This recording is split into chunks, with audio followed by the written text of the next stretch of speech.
नाजरीन, क्या आपने कभी सोचा है कि अगर पूरी दुनिया के इंसानों के रहने के लिए एक ही इमारत बना दी जाए तो ये इमारत कितनी बुलंद होगी? आज की इस वीडियो के अंदर हम यही जानने की कोशिश करेंगे।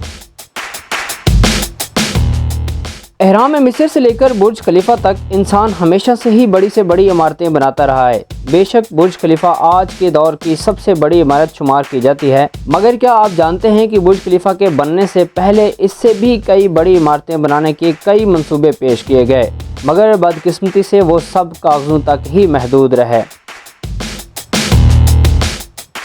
1997 के अंदर जापान के शहर टोक्यो के अंदर एक ऐसी ही इमारत बनाने की तजवीज़ पेश की गई थी। इस इमारत का नाम एक्सीड 4000 रखा गया था।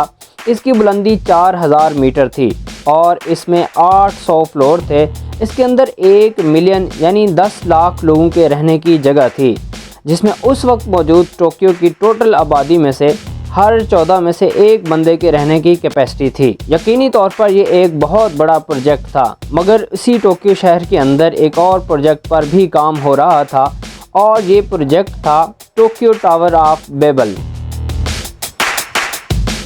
इस टावर के अंदर लोगों के रहने की कैपेसिटी 30 मिलियन थी। यह इमारत इतनी बड़ी थी कि जिसके अंदर उस वक्त की टोक्यो की टोटल आबादी से भी डबल लोगों के रहने की गुंजाइश मौजूद थी और इस बिल्डिंग की हाइट हैरत अंगेज तौर पर 10 किलोमीटर तक बुलंद होना थी। इसकी बुलंदी को मजीद आसान करने के लिए यूँ समझ लीजिए कि जैसे माउंट एवरेस्ट की टॉप के ऊपर बुर्ज खलीफा को रख दिया जाए। अब माउंट एवरेस्ट और बुर्ज खलीफा की मजमूई बुलंदी के बराबर इस इमारत की बुलंदी थी। जब इस टावर को बनाने का प्लान पेश किया गया था तो उस वक्त ये अंदाज़ा लगाया गया कि इतनी बड़ी इस इमारत को बनाने में 150 साल का अरसा लगेगा। अब अगर आपने इस इमारत को समझ लिया है तो दुनिया की सबसे बड़ी इमारत जिसमें दुनिया के सारे लोगों के रहने की जगह मौजूद हो, उसके समझने में आपको आसानी रहेगी, क्योंकि हमने इससे 260 गुना बड़ी इमारत बनानी है। अगर एक इंसान के लिए 50 स्क्वायर मीटर जगह और 3 मीटर की सीलिंग हाइट की जगह का इंतज़ाम करें तो हमें बुर्ज खलीफा के मुकाबले में 8 लाख गुना ज़्यादा जगह चाहिए होगी। अगर इस स्काईस्क्रैपर की स्टोरीज़ की बात करें तो इसके अंदर 1.7 मिलियन या 17 लाख स्टोरीज़ होंगी। ये इतनी बुलंद इमारत होगी कि इसकी दरमियान वाली स्टोरीज़ में रहने वाले लोग अपनी विंडो से ही इंटरनेशनल स्पेस स्टेशन यानी ISS को फ्लाई करता हुआ देख सकेंगे। इस इमारत के टॉप फ्लोर से ग्राउंड फ्लोर तक आने में 8 घंटे की फ़्लाइट के बराबर टाइम लगेगा। और अब बात करते हैं इस इमारत को बनाने के लिए मटेरियल की, तो बुर्ज खलीफा को बनाने के लिए 39,000 टन स्टील इस्तेमाल हुआ है। अब चूँकि हमारी ये इमारत बुर्ज खलीफा से 8 लाख गुना बड़ी होगी तो अगेन 39,000 टन को 8 लाख से मल्टीप्लाई करें तो 31 बिलियन टन स्टील चाहिए होगा इस इमारत को बनाने के लिए। मगर पूरी दुनिया में स्टील की सालाना पैदावार 1.86 बिलियन टन है।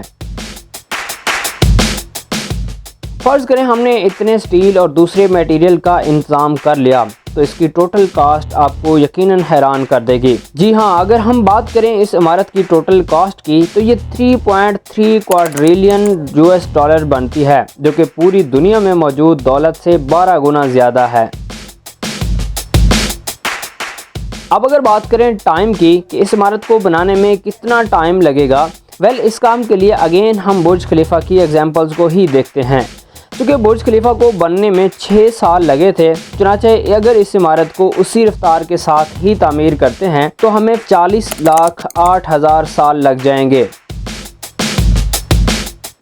इन सब अदाद-ओ-शुमार को देखते हुए बज़ाहिर तो हमें लगता है कि इतनी बड़ी इमारत बनाना मुमकिन नहीं है जिसके अंदर पूरी दुनिया के लोग रह सकें। मगर एक बात कभी नहीं भूलनी चाहिए कि जिस रफ्तार से टेक्नोलॉजी तरक्की कर रही है, मुमकिन है कि कुछ मिलियन साल बाद सब लोग एक दूसरे के पड़ोस में और एक ही इमारत में रह रहे हों। क्योंकि एहराम मिस्र बनाने वाले बादशाहों ने कभी शायद सोचा भी नहीं होगा कि आने वाले दौर में एहराम मिस्र से 6 गुना बड़ी इमारतें बनाई जाएंगी।